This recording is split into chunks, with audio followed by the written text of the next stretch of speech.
Հա, քասրներս։ Այդ մեծերի ասած խոսքն է, գործնապշիկ։ Բայց այն օրը եթե վիդեոն տեսակ, մեր կուրսի տղեն Ստեփանն էլ էր ընդ գարե։ Մեծ քարկը քստեմ գերեզմանից, որ գործնապշիկ դուրս չկաս։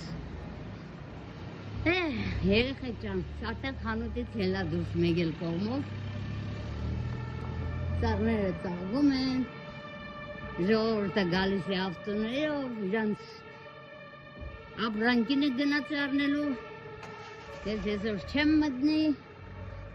որ անտեղի բան չան առնիմ, ասում փորկտունս լիքը բան կա, վերնեմ ասու զորիցանը, իմ երկար լիզուս չկարժծն է, երկար ձերս չկարժծն է, հեչ մարդու էտաջի չննիմ, չսադելի իմ օղորմատիկ մամիս, էտաժն է կնկցյանագե հեշմագի հույսին չմնամ, եթե չհասկծակ երեխեք